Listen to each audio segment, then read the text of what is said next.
Hi అండి, ఈరోజు మన కిచెన్లో ఎంతో రుచికరంగా ఉండే కేరళ స్టైల్ అప్పం కొబ్బరి మిల్క్ కాంబినేషన్తో ప్రిపేర్ చేశాను.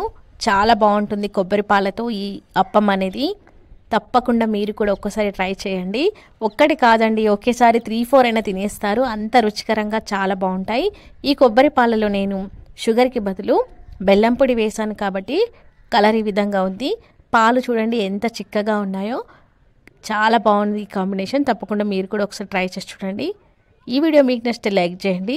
సో ప్రాసెస్లోకి వెళ్ళిపోతాం. ఈ అప్పం కోసం 1 కప్పు వరకు ఇడ్లీ రైస్ని తీసుకున్నాను. అండ్ ఒక పెద్ద గ్లాసెడు నార్మల్ రైస్ వేసుకున్నాను. అండ్ 1 స్పూన్ మెంతులు, 1/2 కప్పు వరకు మినప్పప్పు తీసుకున్నాను. మీరు పొట్టు లేకుండా ఉంటే వైట్గా ఉంటుంది అప్పం చూడడానికి. 8 నుంచి 10 గంటల పాటు నాననివ్వాలండి. అప్పుడే అప్పం అనేది మనకు పర్ఫెక్ట్గా వస్తుంది. నెక్స్ట్ ఇప్పుడు ఇలా మిక్సీ జార్లోకి వేసుకొని వాటర్ పోసుకొని స్మూత్గా బ్లెండ్ చేసుకోవాలండి. ఈ పేస్ట్ అయితే ఈ బ్యాటర్ అనేది దోశ బ్యాటర్ లాగా కాకుండా ఇలా ఉండాలండి టెక్స్చర్ అయితే. సో మొత్తం కూడా ఈ విధంగా బ్లెండ్ చేసుకొని ఒక బౌల్లోకి వేసుకున్నాను, స్టీల్ బౌల్లోకి. దీన్ని ఇప్పుడు ఫర్మెంటేషన్ కోసం ఒక 12 to 14 అవర్స్ అలా వదిలేయాలండి. చలికాలం కాబట్టి ఒక 14 అవర్స్ అన్న పడుతుంది.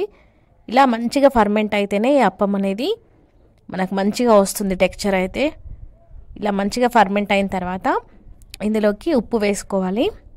ఉప్పు, సో ఈ బ్యాటర్ అనేది దోశ బ్యాటర్లా కాకుండా మంచి జారుడు కన్సిస్టెన్సీ ఉండాలి కాబట్టి వాటర్ అడ్జస్ట్ చేసుకోవాలి. నెక్స్ట్ ఇప్పుడు కొబ్బరి పాల కోసం ఇలా ఒక కొబ్బరిని అయితే తీసుకొని బాగా వాష్ చేసుకొని అన్నీ కూడా చిన్న చిన్న ముక్కల్లాగా కట్ చేసుకొని మిక్సీలో ముందుగా పట్టేసుకోవాలి వాటర్ వేయకుండా.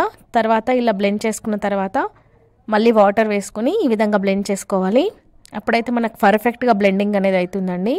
నెక్స్ట్ ఇలా స్ట్రెయిన్ చేసుకోవాలి. ఇప్పుడు కొబ్బరి పాలు ఎంత చిక్కగా కావాలనుకుంటే అంత చిక్కగా మనం పాలను అయితే రెడీ చేసుకోవాలి. ఈ విధంగా మీరు ఇలా వద్దు అనుకుంటే అడుగున క్లాత్ పెట్టి కూడా పాలను తీసేసుకోవచ్చు. సో ఈ విధంగా నేను పాలైతే తీసుకున్నాను. కొద్దిగా వాటర్ పోస్తూ పాలైతే తీసేసుకున్న తర్వాత ఇందులోకి ఇప్పుడు బెల్లం పొడిని వేస్తున్నాను. షుగర్ కూడా వేసుకోవచ్చు మీరు, బట్ పిల్లలకు కోల్డ్ కాఫ్ ఇలా అవుతుందని నేను బెల్లం పొడి వేసాను.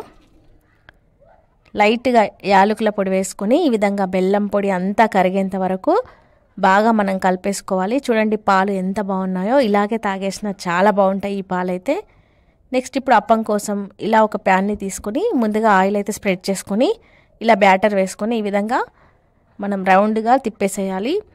సో సపరేట్గా అప్పం ప్యాన్ కూడా దొరుకుతుందండి, బట్ నాకు అవైలబుల్ ఇది ఉంది కాబట్టి దీంట్లో నేను వేసుకున్నాను. లైట్గా ఆయిల్ అయితే ఇలా ఒక్కొక్క డ్రాప్ వేస్తూ ఇలా మనం అప్పం అయితే కాల్చుకోవాలి. ఇలా బ్రౌన్ కలర్ వస్తే మంచిగా క్రిస్పీగా వస్తుందండి. ఇలా మంచిగా బ్రౌన్ కలర్ వచ్చిన తర్వాత సర్వ్ చేసుకోవాలి. ఇదే రకంగా అన్ని అప్పంలు కూడా మనకి ఎన్ని కావాలంటే అన్ని వేసుకొని సైడ్లోకి తీసేసుకోవాలి. సో బ్రౌన్ కలర్ రాకపోతే కొంచెం అప్పం అనేది మెత్తగా ఉంటుంది. ఇలా మంచిగా క్రిస్పీగా కావాలనుకునే వాళ్ళు మంచి కలర్ వచ్చేంత వరకు ఆగాలండి. ఇలాగే అన్ని అప్పంలు వేసుకుని వీటిని ఇప్పుడు సర్వ్ చేసుకోవడమే. సో ఇలా చిక్కటి కొబ్బరి పాలతో ఈ అప్పం అనేది టేస్ట్ అయితే వేరే లెవెల్ ఉంది. చాలా బాగుంది. తప్పకుండా మీరు ఒకసారి ట్రై చేసి చూడండి. ఈ వీడియో మీకు నచ్చితే లైక్ చేయండి, కమెంట్ చేయండి, మన ఛానల్ని సబ్స్క్రైబ్ చేసుకుని బెల్ ఐకాన్ క్లిక్ చేయండి. సో ఈ వీడియో మీ ఫ్యామిలీ మెంబర్స్కి షేర్ చేయండి.